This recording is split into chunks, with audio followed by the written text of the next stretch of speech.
রাজধানীতে ভবন নির্মাণে অনিয়মকে যেন নিয়মে পরিণত করে চলেছেন মালিকরা। ভবন নির্মাণে অনিয়ম ঠেকাতে মাঠে নেমেছে রাজধানী উন্নয়ন কর্তৃপক্ষ রাজুক।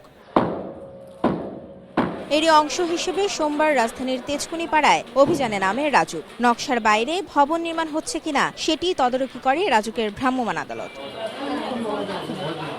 অভিযানে রাস্তার জন্য জায়গা না ছেড়েই ভবন নির্মাণ করায় বেশ কয়েকটি ভবন থেকে জরিমানা করা হয় এবং বিদ্যুৎ সংযোগ বিচ্ছিন্ন করা হয়।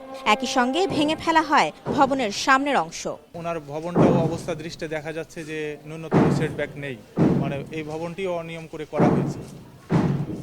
এটার পরিপ্রেক্ষিতেই দেখা যাচ্ছে যে ভবনটিতে যেহেতু অনিয়ম রয়েছে এবং কোনো ডকুমেন্টসও দেখাতে পাচ্ছেন না, এজন্য এখানে ম্যাজিস্ট্রেট মহোদয় 50,000 টাকা জরিমানা করেছেন এবং ঊর্ধ্বমুখী যে আরও 2টা ফ্লোর সম্প্রসারণ করছেন সেটার কাজ বন্ধ রাখতে হবে, আর সেই 2টো ফ্লোর ভেঙে অপসারণ করতে হবে। নকশার বাইরে ভবন নির্মাণ ঠেকাতে উচ্ছেদ অভিযান অব্যাহত থাকবে বলেও জানায় রাজু।